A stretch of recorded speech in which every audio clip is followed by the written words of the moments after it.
é o quê? A pensão alimentícia. O número de processos não para de crescer. Escuta só, segundo o Conselho Nacional de Justiça, em 5 anos, o número de pedidos de pensão dobrou aqui no Brasil, gente. Mais de 90% dos pedidos são para que homens que não exercem, né, a paternidade como deveriam, para que eles possam exercer. Aqui no Espírito Santo, só no ano passado, a Defensoria recebeu aqui no estado quase 7 mil pedidos de ajuda para conseguir a pensão. Então a gente vai entender melhor, né, esse assunto, esse aumento. Por quê? O que está por trás? Em 5 anos, dobrou o número de pedidos de pensão. Vamos bater um papo sobre isso? Vem cá, participa com a gente, conhece alguém, está vivendo essa realidade? Já manda pra gente seu comentário aqui no WhatsApp, porque aqui no estúdio a gente recebe a Aline Hessel, psicóloga, que vai ajudar a gente nesse debate. Também a Débora Freire, que é advogada. Obrigada, sejam bem-vindas, boa tarde. E representando as mães que passam, né, que vivem esse drama, a gente recebe aqui também a Esther. Ela vai contar a história dela pra gente. Boa tarde, Esther. Seja bem-vinda. Boa tarde. Eu sou mãe, eu sou separada, né, não divorciada. Ainda tenho um processo na justiça em andamento, mas ainda não recebi nada e eu espero que seja feita pela justiça, não por debates e discussões. Eu evito um pouco conflito direto até em respeito ao meu filho e em respeito à família dele também, né, do meu ex-companheiro.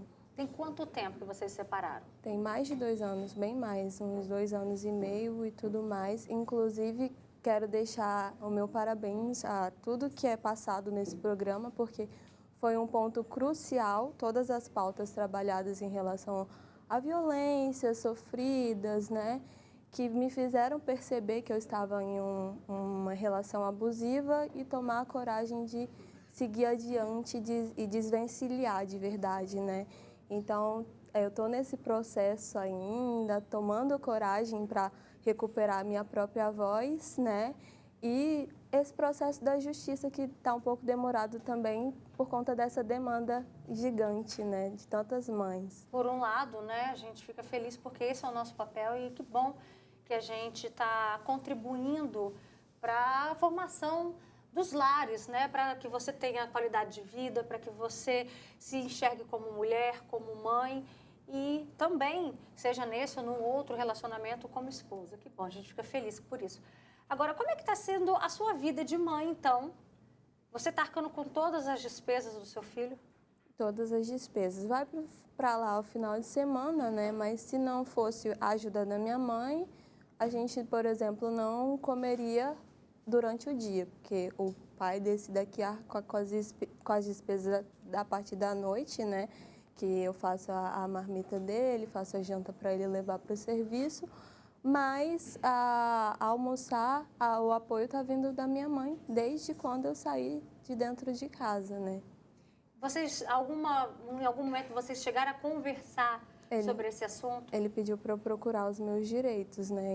E aí eu procurei e estou nesse processo. Enquanto você procura o direito, não tem dinheiro? Não tem dinheiro. No máximo, se precisar de um hospital, assim, com urgência, aí ele arca com uma despesa ou outra.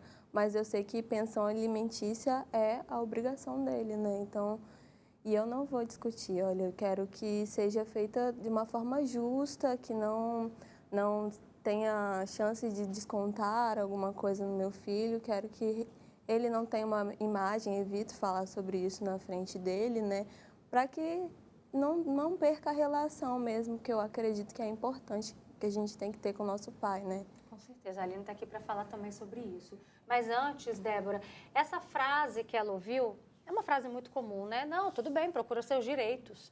Mas até procurar os direitos não é uma coisa assim tão rápida. Deveria ser, né? Porque a criança, não só a criança, qualquer ser humano, sente fome, sente sede. E não é uma vez só ao dia, né? Por que às vezes a gente vê processos demorados? É muito complexo falar sobre isso, né? Mas a verdade, Beta, é que, de fato, o Poder Judiciário está abarrotado de ações. Como você falou na chamada, 7.000 ações só do ano passado para cá, com o mesmo tema, pensão alimentícia. Então, é muito complicado, de fato, para o Poder Judiciário ele dar conta de todas essas ações judiciais e conseguir fazer uma prestação jurisdicional, ou seja, garantindo ali os direitos das partes de uma forma realmente efetiva. Por isso que processos que é como um caso dela, de alimentos, pensão alimentícia, que é, assim, a verba mais importante, porque, como nós mencionamos, a criança ela tem necessidade de manhã até à noite, todos os dias, né? Então, é uma questão muito, muito complexa, mas, infelizmente, pelo abarrotamento do Poder Judiciário, as demandas têm demorado cada vez mais. O Poder Judiciário realmente não dá conta de atender com a efetividade e a celeridade que deveria as demandas dos processos de pensão.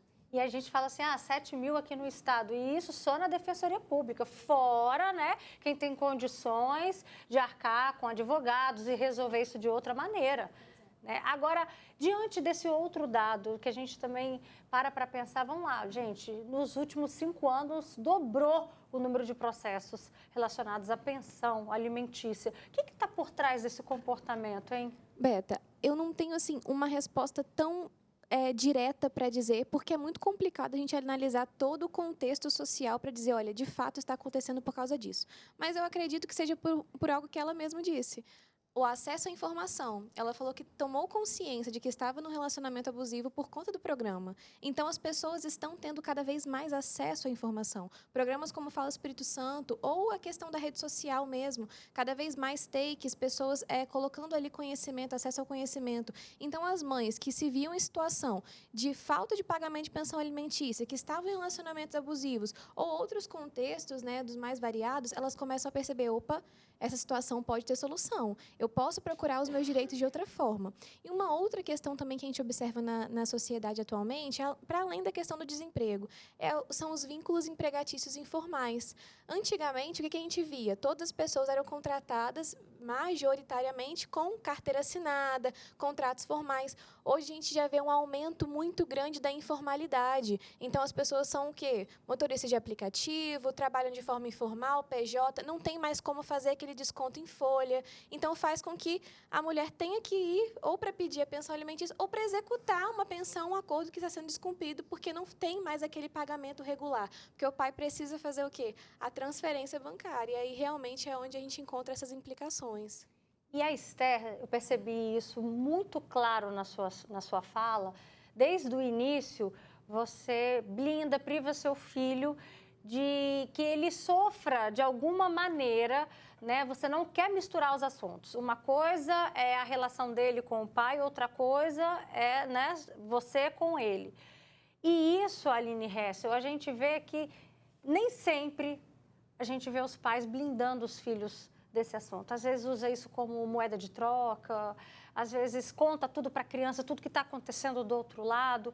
Quais são, né, os riscos, de que maneira os pais podem estar afetando a saúde mental dessa criança?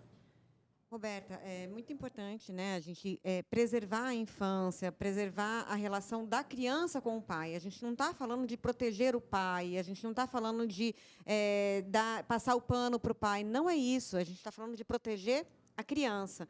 Então, é importante, não é pintar uma imagem diferente do pai, não.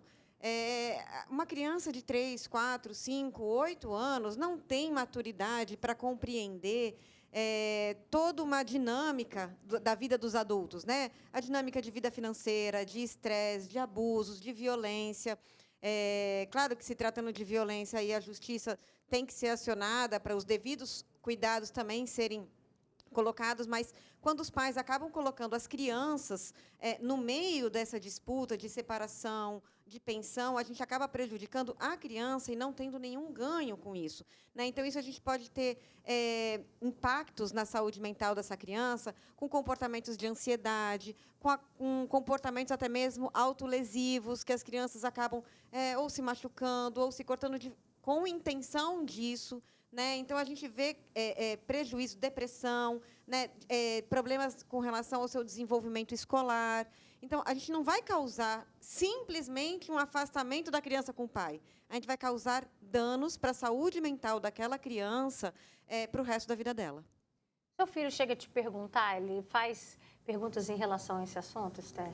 Ele pergunta, né, desde que a gente separou, ele pergunta, por que a gente não tá mais com o papai? Eu falo, filho, a gente não deu certo, acabou o respeito, entendeu? Mas você é um fruto do nosso amor, da época que a gente se amava. Então, não é por a gente não estar mais junto que eu vou deixar você, né, separado do seu pai, que eu vou negar de você vê-lo. Eu posso não querer, igual eu deixo na escola, e da escola ele busca, para evitar um pouco conflitos, situações que possam ocorrer, né? Porque a mulher que já sofreu a violência psicológica, ela sabe como que acontece, de uma forma discreta, um olhar, uma palavra entre os dentes, né? Então, eu prefiro que não ter o contato, mas eu não privo meu filho de tê-lo, desde que eu perceba que não esteja prejudicando, né? A ele, de fato. E Olha, a gente já tem aqui comentários de telespectadores. E quando a gente fala, a gente está usando aqui o exemplo da Esther, tá, gente? Mas isso serve para os dois lados. A gente está falando de quem, de fato, tem essa obrigação de pagar a pensão, tá? Seja o pai ou seja a mãe. Aqui no nosso WhatsApp já tem gente dizendo, boa tarde, eu fico feliz que as mães estejam correndo atrás do que é direito dos filhos, pois antes as mães tinham medo, tinham receio. Eu, após 3 anos, eu fiz o pedido na justiça e foi a melhor coisa que eu fiz. Agora eu tenho paz e ele cumpre com tudo certinho, pois antes não ligava para nada. Tem outros comentários aqui, vou ler para vocês. Bom dia, Roberta. Eu tenho uma filha com necessidades especiais. O pai dela só dava pensão pela justiça. Se fosse por livre e espontânea vontade, estava sustentando minha filha sozinha. Manda pra gente seu relato, viu? Que a gente vai ler. Tem mais comentários. Robertinha, seu programa maravilhoso, só temas, né, que alertam todos nós. Muito obrigada, gente. Olha, tem gente dizendo, eu passei por isso, eu tenho 2 filhos e o pai dos meus filhos nunca deu nada. Joguei ele na justiça e a juíza deu 30 dias para recorrer, não procurei mais. Convivo com outra pessoa que ajuda meus filhos bastante, porém meu filho chama ele de pai. Agora, lembrando, né, doutora Débora, uma mãe disse aqui, isso é um direito da criança, é muito importante. Não deixe isso para lá, não. É um direito da criança. De que maneira isso poderia contribuir com a qualidade de vida do seu filho? Né? O que você, por exemplo, gostaria de ter dado para o seu filho, mas você precisou dizer não, Esther, por conta de questões financeiras? Esse ano, por exemplo, o aniversário dele foi bem complicado para mim, né? Tudo que eu tenho, graças a Deus, é por causa do apoio da minha mãe. Hoje em dia, a mulher só consegue sair dessa situação se tiver um apoio, mesmo que seja mínimo, mesmo que seja por palavra, por verbo. Eu precisei de amigos me orientarem enquanto a situação acontecer para eu sair, né, para de fato eu conseguir sair. E orientação, justamente esse programa ajuda a mulher a se situar até do direito dela, de falar, não, eu tenho que correr atrás da pensão, que é o direito do meu filho, porque socialmente a gente passa pelo trabalho contrário, né? A mulher é culpabilizada por tudo, a maternidade é só colocada nas costas da mulher, a paternidade já, historicamente, a gente já vê um abandono maior aí. E é importante a gente ter isso na televisão aberta para as mulheres se situarem, né? A gente fala muito da consequência na vida dos filhos, das crianças, Aline Hessel, mas a gente vê o quanto isso também sobrecarrega todo o sistema. Sobrecarrega a mãe dela que está ajudando e, querendo ou não, por mais que faça com todo o amor no mundo, é a avó, vai sempre fazer, né? Se tiver condições, é claro.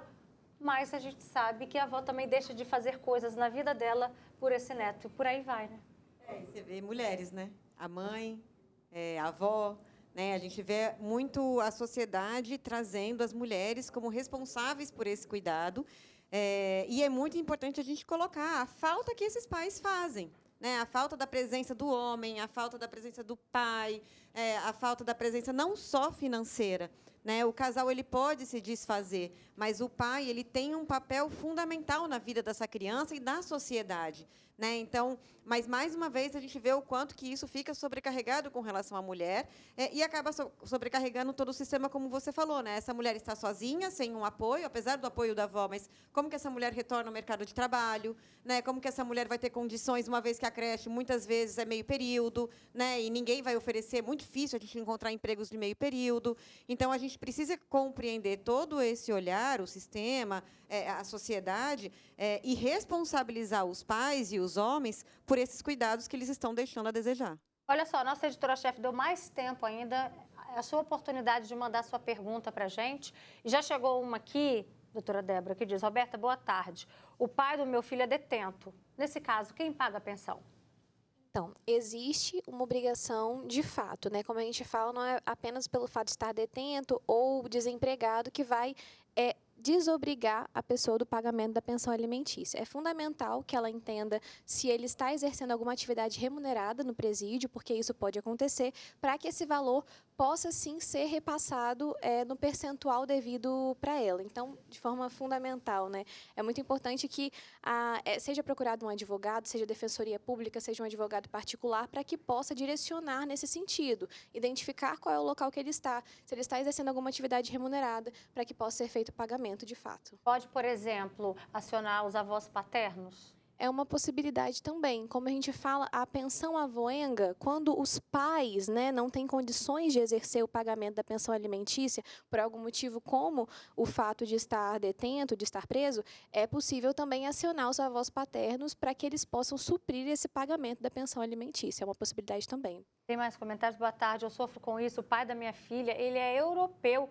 Porém, já tive audiência por videochamada. Ele disse que ia cumprir, até hoje não cumpriu nada, isso desde 2021. Já estamos em 2025. Ele nem manda mensagem para saber como elas estão. Hoje eu me tornei mãe e pai delas. E aí, quando é um relacionamento que está em outro país? É mais difícil, porque se no nosso país nós já temos tanta dificuldade para obrigar, né, para executar esse valor de pensão alimentícia, em outro país, sobre outra jurisdição, fica mais complicado ainda. Porque ainda que exista um título, né, como a gente fala, um título judicial, uma sentença, um acordo que foi assinado pelo juiz, para que você possa executar, o que você pode fazer é bloqueio de contas bancárias, é a prisão civil, mas como que você faz uma prisão civil de uma pessoa que está em outro país? Então, realmente, é muito complicado. Mas é importante que ela fique atenta também, porque qualquer volta dele para o território brasileiro, ela consiga exercer os meios de execução para que faça isso. Mas realmente é uma situação bem delicada, muito complicada mesmo. Gente, os comentários não param de chegar. Tem uma pessoa que diz: eu tenho 2 filhos, uma menina de 2 meses, o pai não registrou e nem paga a pensão. Imagina a realidade dessa mãe complicada, hein?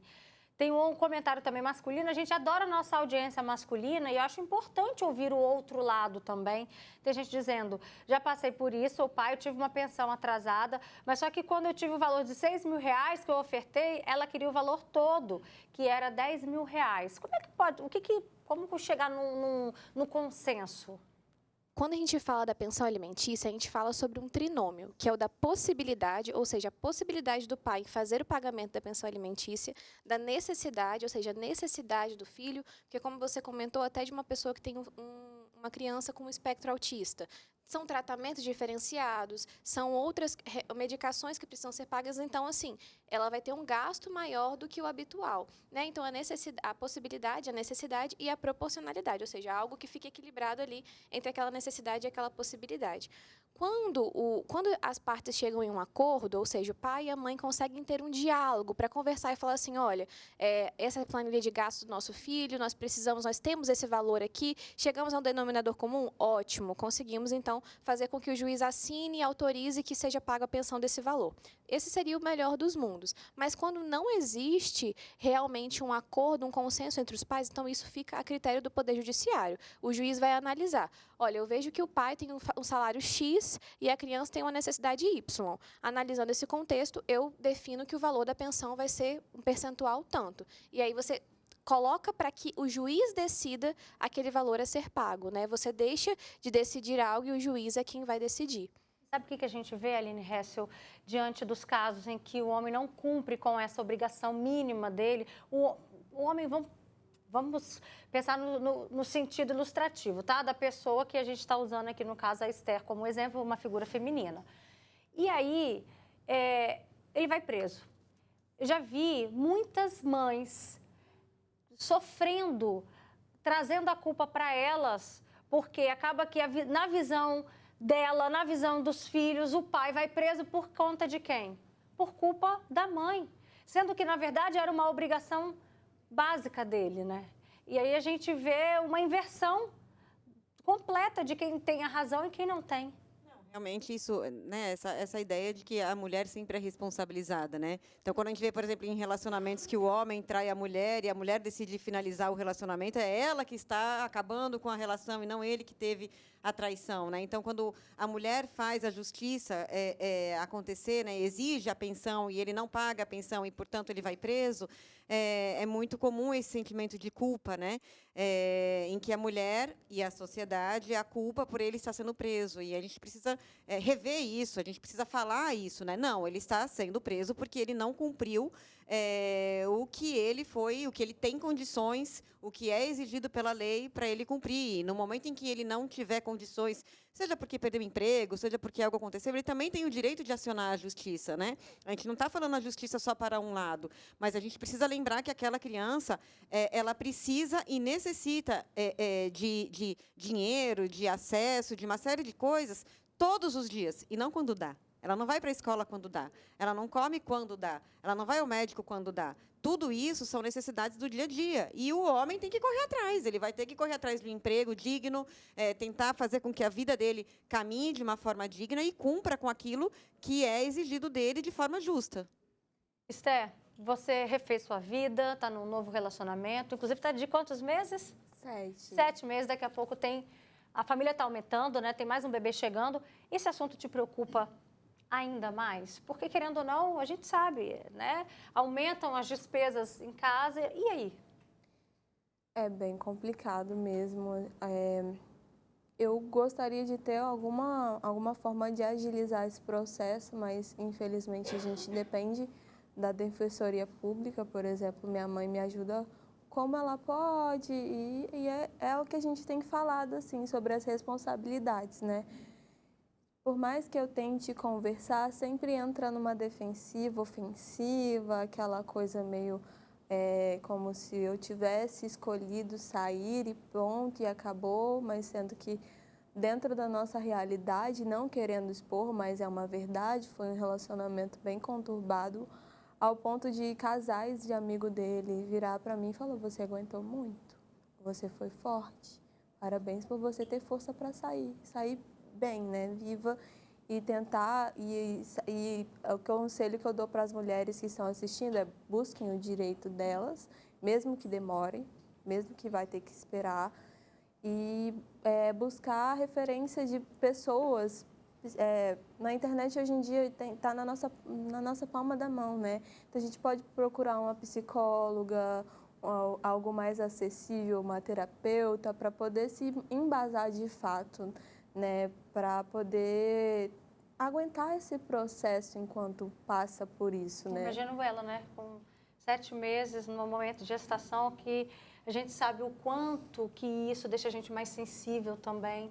Ela falou sobre: eu gostaria muito de agilizar esse processo. Muitas mães já mandaram esse tipo de comentário aqui para a gente hoje. Tem como, Débora? Qual é o caminho? Beta, sempre é uma responsabilidade muito grande para a gente falar sobre como agilizar um processo judicial, porque tudo depende muito do caso, né? Depende muito de como os pedidos foram colocados ali na petição inicial e algo nesse sentido. Mas, por exemplo, uma coisa que pode agilizar bastante é, no momento de dar entrada no processo, já fazer um pedido de alimentos provisórios. Então, esses alimentos eles vão ser definidos imediatamente pelo juiz. Em caso de descumprimento, é possível executar. E por executar, a gente falou sobre algumas medidas, né? Como a prisão civil, também a penhora de bens, bloqueio de conta bancária. Então, para agilizar esse processo, é possível já desde o início entrar com uma petição inicial, né, que é o que dá o início ao processo, com esse pedido de alimentos provisórios. E quando tiver a decisão judicial definindo, ou seja, autorizando um percentual, né, um valor fixo, que seja, a ser definido pelo juiz, é possível executar, então, esse valor em caso de descumprimento. Ó, tem um comentário bem interessante da Penha Abreu. Ela falou que há anos luta na justiça para adquirir a pensão do neto, que já tem 15 anos de idade. O juiz pediu até a prisão do pai, mas até hoje nunca viu nem dinheiro e nem a prisão do pai da criança, né? E aí a gente vê o quanto que as pessoas vão tentando, ó, dar um jeitinho, driblando aqui, driblando ali, as brechas, né? Isso é complicado. Obrigada, Débora, pela sua presença. Obrigada também, Aline Helsel, pela sua contribuição aqui com a gente. Esther, tudo de bom aí nessa reta final da gestação. E dá um beijo também no... Como é que é o nome? Maurício de Oliveira. No Maurício de Oliveira, ó. Beijo, viu?